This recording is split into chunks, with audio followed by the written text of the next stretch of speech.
Well, good morning. This is the 16th of October, 2023. I'm Senator Dick Black, retired senator, retired colonel from the Army JAG Corps. Today the world has turned upside down, of course. There's another military conflict that the United States is rapidly moving to embroil itself in over in Israel and on the Gaza Strip. So we want to go over this a little bit, try to give you a little bit of perspective. And today we're joined by my friend Scott Ritter. Just to give you a brief introduction to Scott, Scott has a long career in foreign policy. He's a very, very astute foreign policy expert. He's a former Marine, Semper Fi, Scott, but he worked as a United Nations weapons inspector when we were in this drill of trying to detect weapons of mass destruction that sent us off into a vast war in Iraq. He's got tremendous expertise in the Iraq War. He, along with several of us, followed very closely the war in Syria. He transitioned then to the Ukraine war, and now he is one of the key voices in Israeli Gaza conflict. So. Scott, welcome to Focus on the News. Good to have you with us. Well, thank you very much for having me. And Semper Fi back in. Okay, your audio is a little bit off. Maybe we can work on that. Just for those listening in, if you would like to share this with others, our show it's on various platforms, but you can always get us on Twitter. The address is @SEN Richard Black. And Scott, how are you doing now? Let's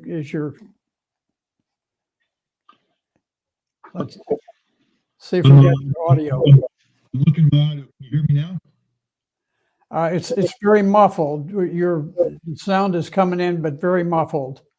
All right, one more second. It's quite muffled. I can always hear when you're talking, but I don't know whether your microphone is. How about now? Oh, that's better. All right. No, it was just my computer. I actually went out and bought a new microphone, but apparently my computer wasn't listening to this one. It was listening to another one. So. Okay, good. Well, let me just make a couple of remarks before we get into it.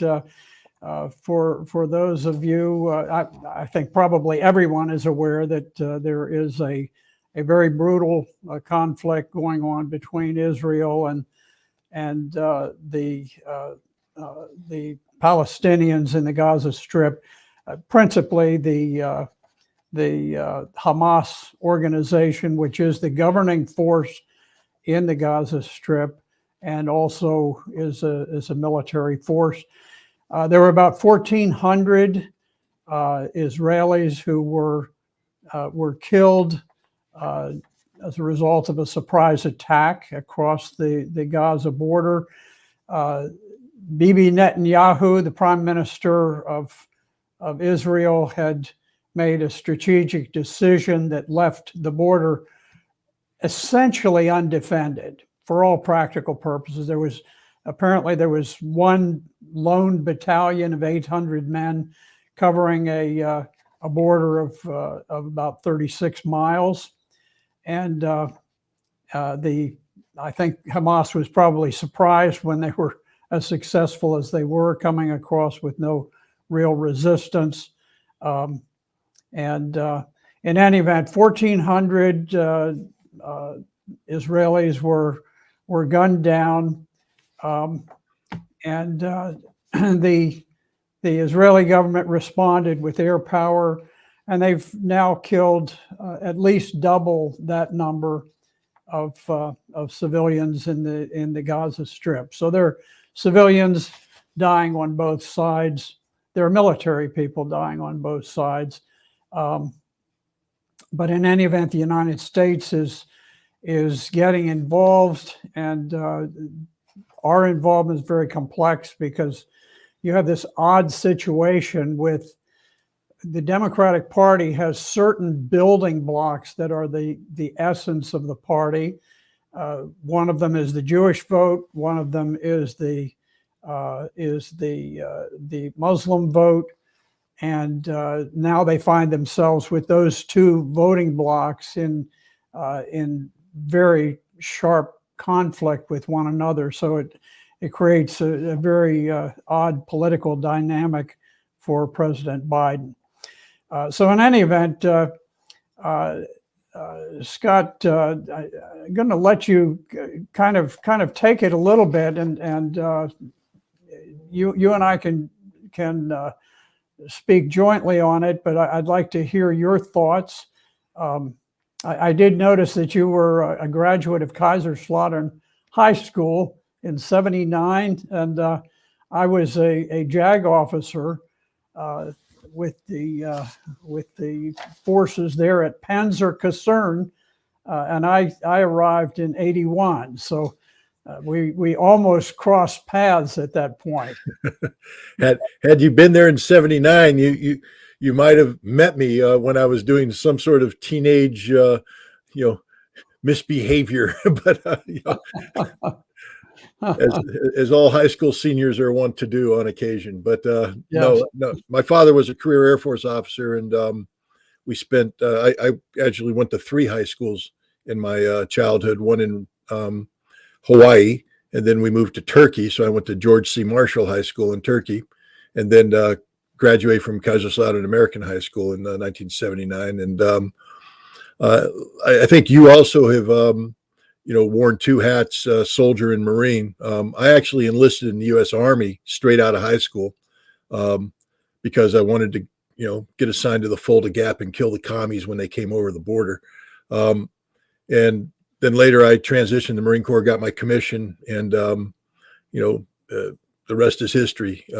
Did my arms control work in the former Soviet Union, was a Scud hunter during the Gulf War, looking for Iraqi Scud missiles. And then I spent 7 years as a UN weapons inspector in Iraq trying to disarm them. And, that experience in the Middle East, opened my eyes to both sides of the argument, so to speak. I worked extensively with the Israeli government. From 1994 to 1998, I was perhaps the lead liaison between the United Nations Special Commission and the Israeli government, in particular Amman, the military intelligence outfit, coordinating with them on a broad spectrum of intelligence affairs to try and nail down the Iraqi weapons mass destruction problem. Very good cooperation. While I was there, literally, I first went there in October of 1994 to meet with sort of a secret meeting with the head of Israeli intelligence. And while I was there, the Dizengoff bomb went off in Tel Aviv, Hamas bombing. And every time I went to Israel after that, it seemed there was a Hamas terrorist action. So I lived it. I was literally 100 yards away when the bombs went off. On some occasions, the bomb went off at a restaurant that we had eaten at 2 days before. And it's just the luck of the die, that they decided not to blow it up the day you were there. And I was in Israel when Yitzhak Rabin was assassinated, and I was a big fan of Yitzhak Rabin and his effort to bring about peace. So were a lot of Israelis at the time, and I saw the rise of Benjamin Netanyahu as a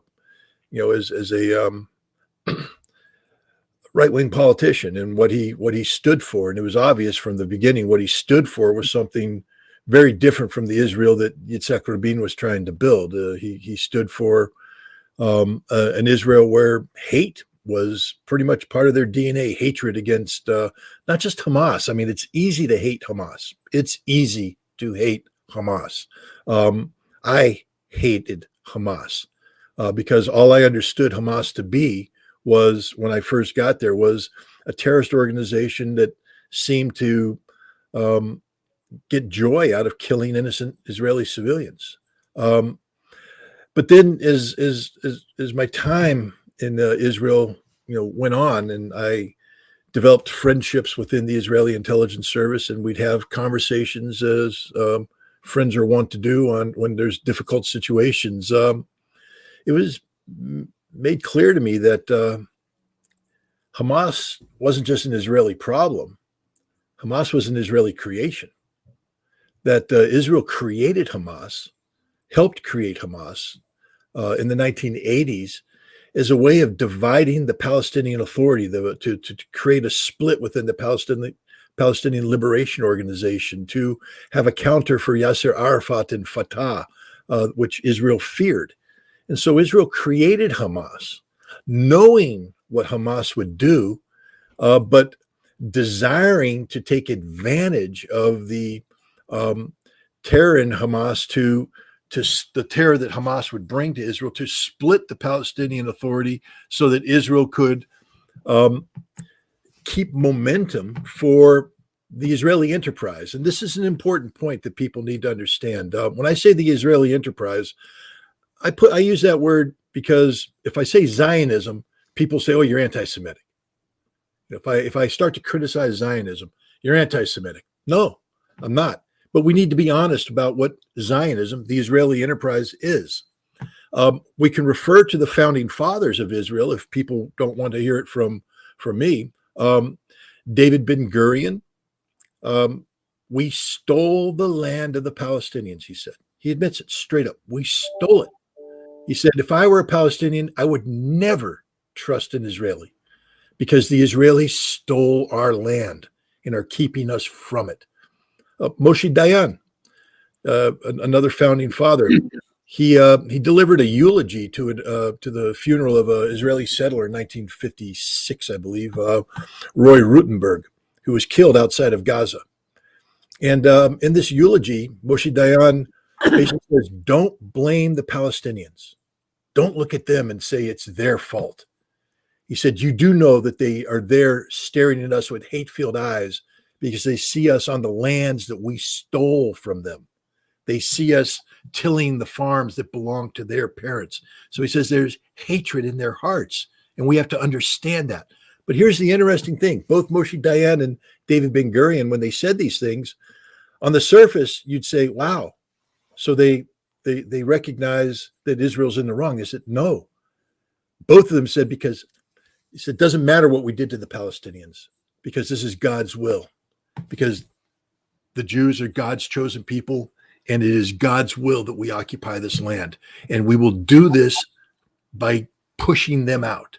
We know they hate us for this. They both said they hate us for this, and they're going to come after us. But that is the legacy of Israel. They both said it. It's up to Israel to till the soil with one hand, hold the sword with the other, because they will come at us and we must always fight them off. That is our fate. So this is what I mean by the Israeli enterprise.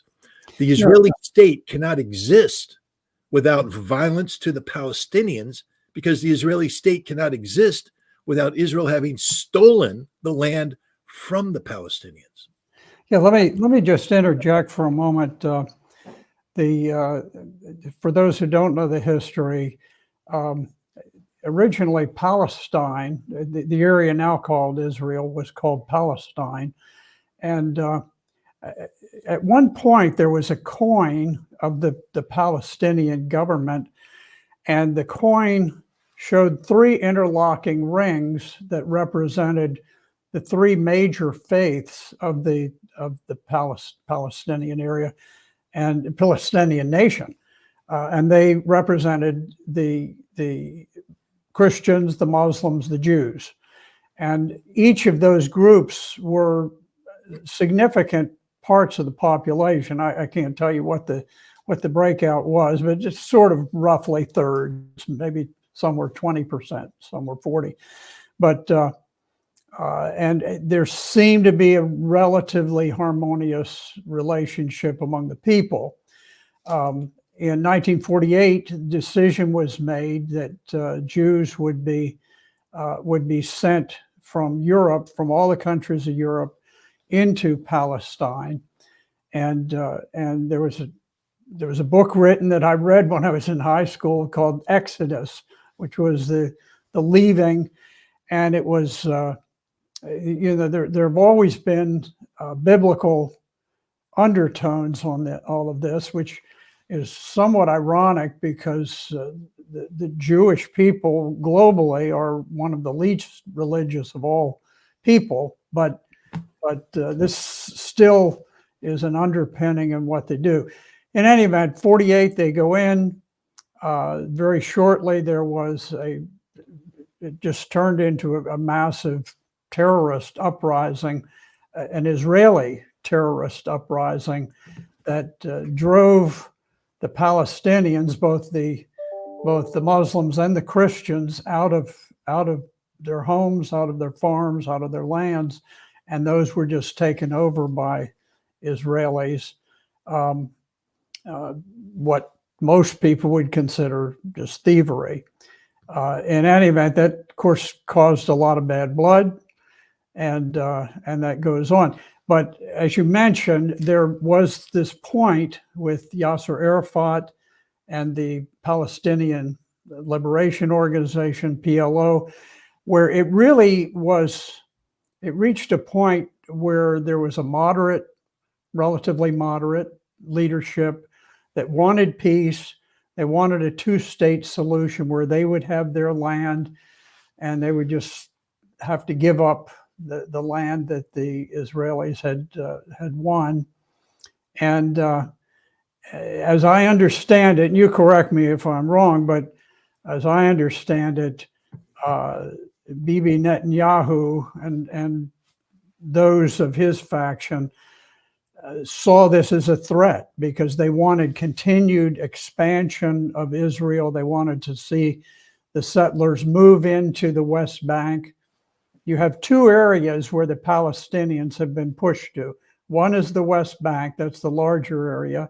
Then you have this small strip next to Egypt in the south that is the Gaza Strip.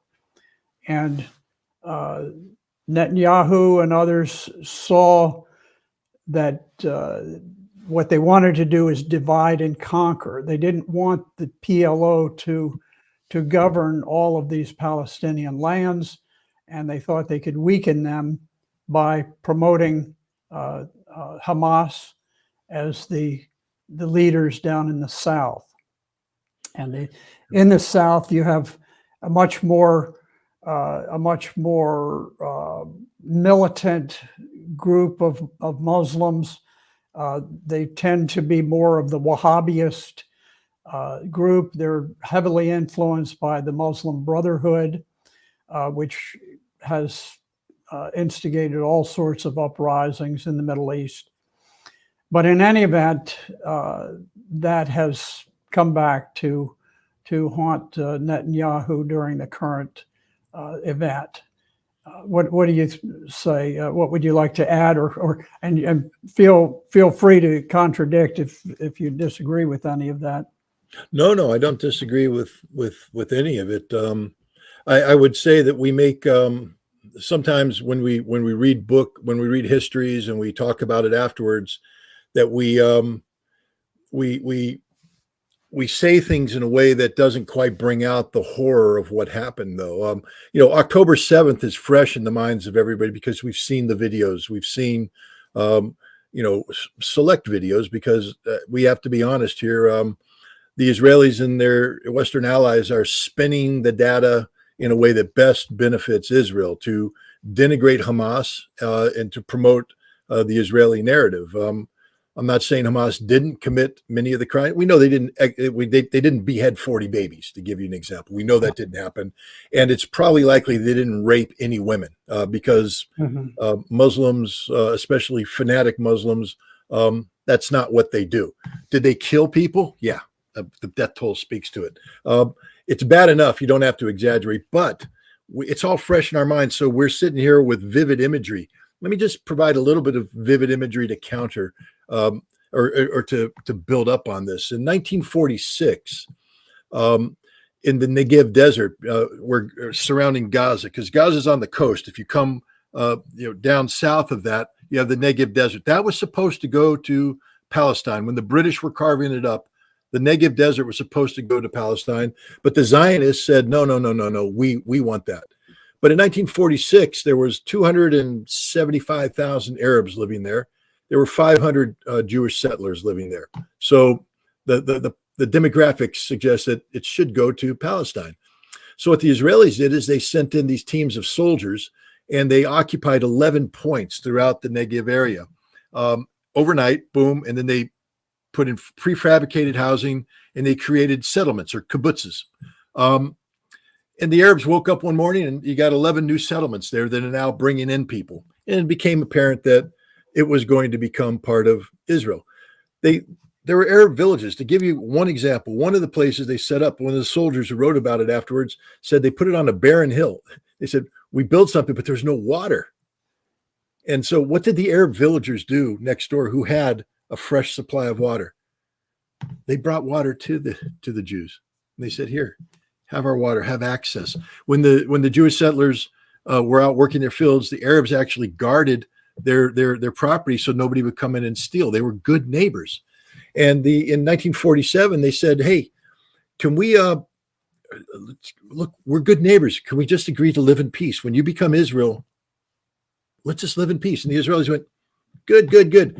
Independence Day, the Israeli settlers in that new kibbutz went down to the village and slaughtered the men, put the survivors on trucks, and sent them to Gaza.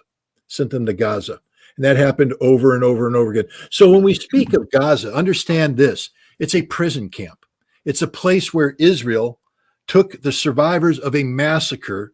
Tens of thousands of Palestinians were killed, something called the Nakba, the catastrophe, sent them to Gaza, sent them to the West Bank, evicted them forcefully. And so this isn't just an academic thing. We're talking about the violence that we talk about on October 7th was perpetrated tenfold by Jews against the Arabs in 1948 as part of the liberation. And the Arabs have never forgotten this, nor have they forgiven this. So now, so there's a lot of hatred inside the Palestinians that manifested itself violently.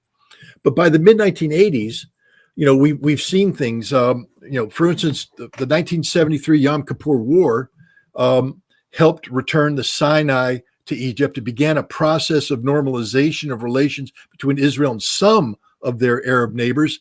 And with it came the prospects for a Palestinian-Israeli settlement. You remember Jimmy Carter, the Camp David Accords, moving in this direction. So in the 80s, the PLO is transitioning from an organization that likes to hijack airplanes and blow them up in the desert, hijack shipping and pop people in the face. They're transitioning into trying to have normal relations. Also, remember this. A lot of Palestinians went into Lebanon. A lot of them went into Syria. A lot of them went into Jordan. The ones in Lebanon in 1982, Israel invaded southern Lebanon to evict the Palestinians. Right. They surrounded the city of Beirut and subjected it to a siege similar to what they're doing to Gaza right now. That's when U.S. Marines actually, together with French and Italian peacekeepers, came in to separate, to help evacuate the PLO to Tunisia. And then they remained to try and bring peace, ended up having a terrorist bomber come into the barracks, kill 241 Marines and soldiers, part of the violence of that. But so there's still a lot of violence taking place, but people are starting to talk and realize that we can't allow this to continue, that there must be some way to bring about peace in the Middle East. So the Palestinian Liberation Organization was starting to make that transition, that beginning transition into a normal organization. So that's when Israel helped breathe life into Hamas. Hamas wasn't just in Gaza, although in Gaza, that's where the ideological heart of it was. Hamas was actually received well by many Palestinians in the West Bank who were opposed to peace, who believed that resistance must continue, that they shouldn't give in, that this is our land, we can't allow the Israelis to steal it. And so Hamas resonated there. So even though it was created in the 80s, Hamas was there. The other thing Israel did, now we fast forward, this is under Bibi Netanyahu. In 2006, as the Palestinians are trying to make the transition into a governing authority. So they have a government that can be the head of a state that gets, if an agreement comes into being. The Israelis didn't want to have a unified Palestine. So the Israelis, once again, tried to make Hamas a legitimate political opponent. And they facilitated the rise of Hamas to have elections. Hamas actually won a majority of the seats. And the Israelis were like, ooh, that's not what we wanted. We didn't want them to win the whole thing. So then the Israelis helped create a civil war amongst the Palestinians. And in this civil war, is very violent, by the way, a very violent civil war, 2006, 2007. Thousands of people were killed. But basically, Fatah, the PLO's armed wing, purged Hamas from the West Bank, and Hamas purged Fatah from Gaza. So Gaza became a unified anti-PLO, anti-Israeli entity run by Hamas, together with something called the Palestinian Islamic Jihad, another radical group. But so Gaza becomes this very radical center of anti-Israeli sentiment that manifests itself violently. But people need to understand that Israel made this happen. They didn't want the end result, meaning they didn't like this attack on Israel, but they made it happen to split the Palestinians up. But this is a Frankenstein monster that got out of control because the Palestinians, they're not a toy. They're legit. They're people with legitimate grievances. There's a reason why they did what they did on October 7th. There's a reason why. It was a jailbreak. These are people that have been unjustly imprisoned for 75 years. The Israeli soldiers around that perimeter don't belong there. That's not Israeli territory. There's no border between Gaza and Israel because that implies there's a recognition of the legitimacy of that. It is a prison wall. For the people that live inside Gaza, they don't say that's our border with Israel. They say Israel is illegally occupying our land. This is our land they're on. So we have every right to burst free of this prison and impose our will. It was violent. It was horrible. I'm not condoning it. I'm saying this is why it happened. And understand this. What they did on October 7th was the most well-planned military operation anybody's seen in a while. These guys put the Israeli military on their back feet. It was a surprise attack that was done with intelligence. They knew where they were going. They knew where they wanted to hit. They knew what they wanted to accomplish. It is not an accident that they took nearly 200 people hostage and brought them back into Gaza. This was a deliberate act. Israel's holding on to more than 5,000 Palestinian prisoners that they refuse to release. Prisoners that are political prisoners, people whose only crime is to say, we don't agree that Israel's occupying our land. So Israel has imprisoned them. They won't release them. So Hamas took these prisoners as a chip to exchange for these guys. But they also did it, and this is where everybody's going, we can't wait till Israel goes into Gaza. Hey, guys, Hamas planned this attack, and they whooped the Israelis, whooped them, beat them back. It was quite remarkable. I think the Israeli government under Netanyahu had focused all of its attention on promoting the settlers in the West Bank. The settlers they were about to put on a religious celebration. It was extremely provocative, so provocative that 2/3 of all of the troops were removed from the border around the Gaza Strip and moved into the West Bank because they knew that what they were doing was so incendiary that it was going to take troops to control it. So the border was essentially undefended, and Americans aren't aware, but there's such strict gun control within Israel that only about 2%, according to the BBC, 2% of the population owns a firearm at all.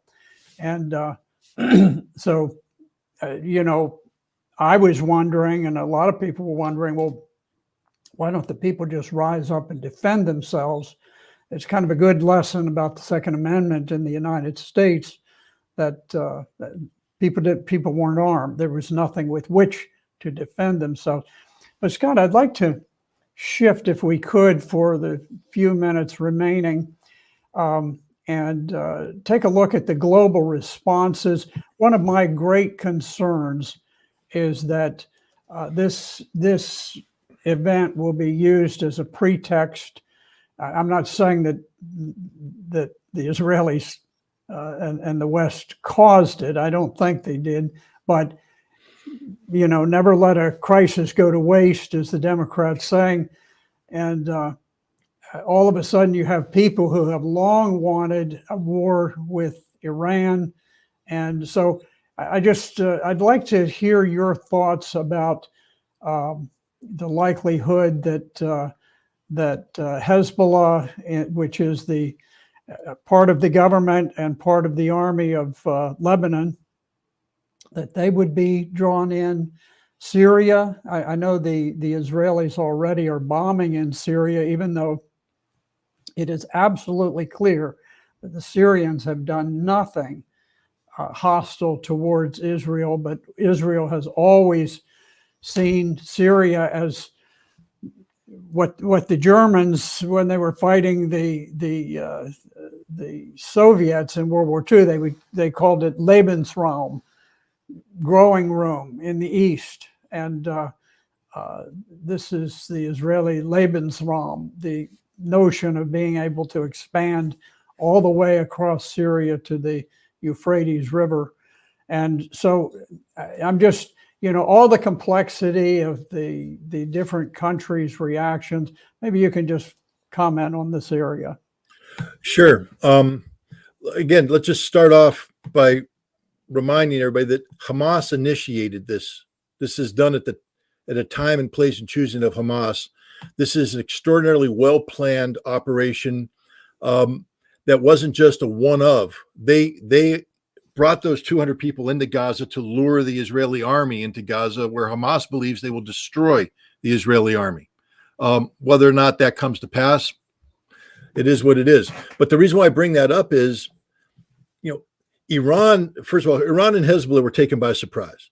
They did not, Hamas didn't plan this way. One of the reasons why Hamas achieves surprise is they didn't tell anybody. They didn't tell anybody. So anybody who's sitting there going, this is a grand, 3D chess being played by Iran. No, the Iranians were taken by surprise.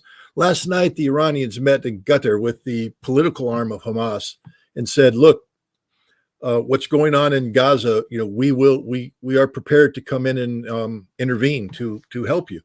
And Hamas said, we got this, boss. We got this. We don't need your help. We don't want your help. We got this. We're ready. We know what we're doing. Let them come. We're going to kill them all. That might be a little bit of overconfidence on their part, but the Iranians then came out with a statement and said, we will not intervene in Gaza. We will not intervene, and we will only intervene if you attack us. And Hezbollah is pretty much saying the same thing. They're saying, we could interfere, but Hezbollah doesn't want to interfere. Hezbollah, as you mentioned, is part of Lebanon. They're the government of Lebanon. They have longstanding grievances with Israel. The Shabaa farms, Hezbollah believes, are still Lebanese territory illegally occupied by Israel, and they want Israel out of that. But Hezbollah's job is to make life in Lebanon better, not worse. And while Hezbollah fought the Israeli army to a standstill in 2006, Lebanon paid a horrible price. The bombing that went on in West Beirut and elsewhere by the Israelis, they're still rebuilding from that. The Lebanese are going through an economic and political crisis as we speak. The last thing they need is a war against Israel.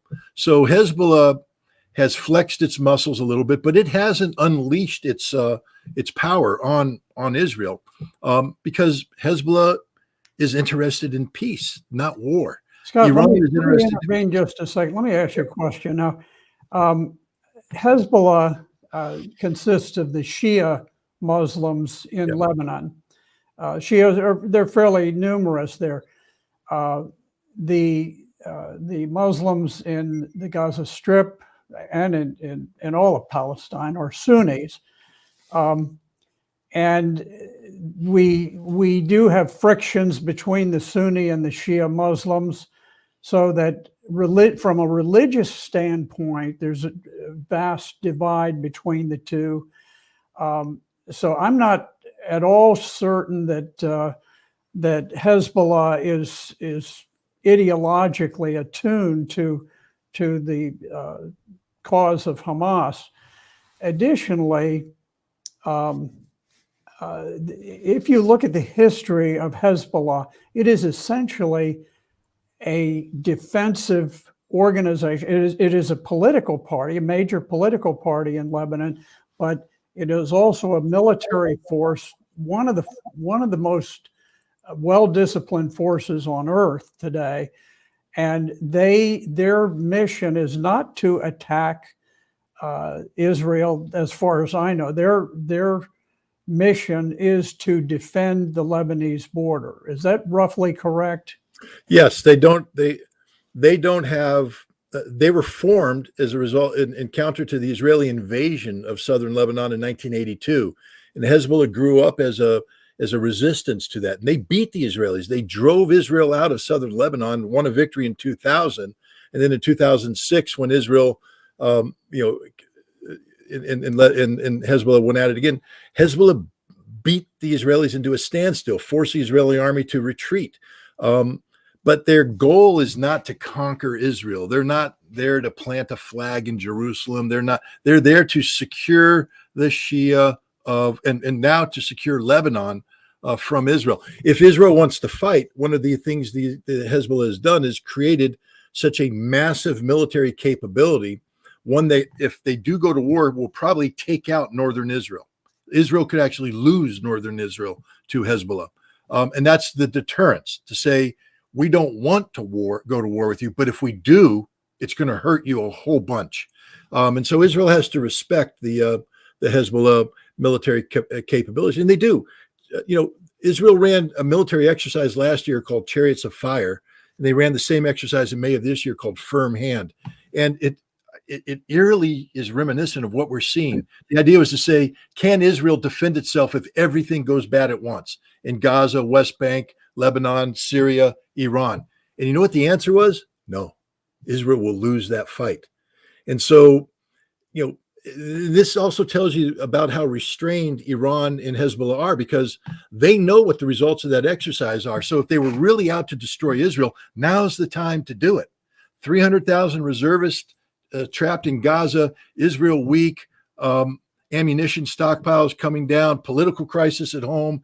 Now's the time to do it, and they're not, which tells you all the rhetoric you hear about how Iran and Hezbollah are trying to wipe Israel off the face of the earth. No, they aren't trying to wipe Israel off the face of the earth. What they do want, and I just spoke with an Iranian academic and somebody who advises the Iranian government today.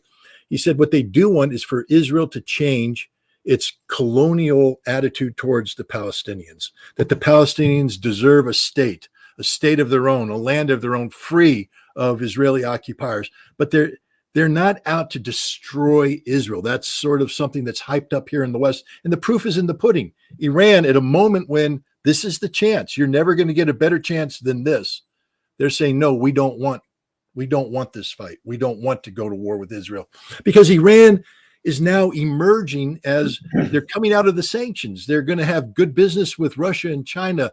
They're working to have good relations with the Middle East. They just made peace with Saudi Arabia. Why do you want to go to war? Hezbollah is now an important part of the Lebanese government, part of this transition into normalcy. Why do they want to go to war? They don't. They don't want to go to war. Scott, we've about run out of time. You've had tremendous insights, and just to follow up on your last comment, probably the outbreak of war at this moment is the worst nightmare for Iran, because they had everything lined up. Things were going well. Their exports of oil were just out of sight, tremendous volume. The U.S. had quietly relieved the sanctions on shipments of oil because the Biden administration is trying to push down the price of gasoline at this time. So they're allowing the Russians and the Iranians to bypass the sanctions. So they had everything was coming up roses for them right at this moment. And this was the worst possible time. So the idea that they would have triggered something like this is just not plausible. Yep. There's a tremendous amount that is taking place, and I'm sure there'll be much unfolding. My great worry is that we have this neocon element within American foreign policy. It's in the Republican Party, it's in the Democrat Party, and they are looking for any excuse to go to war with Iran. I envision them having thoughts or having dreams of the U.S. forces attacking Hezbollah and sort of using this as a pretext to go after the defensive forces on the Lebanese border. We'll see how this all unfolds. But in any event, this has been a great discussion. Thank you very much, Scott. I greatly admire your work,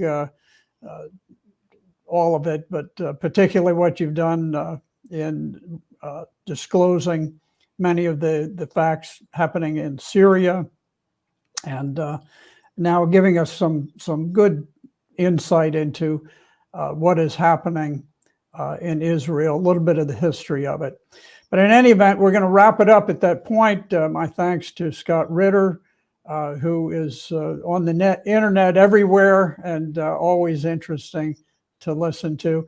You can always reach us on Twitter, now called X, and we're at SEN Richard Black.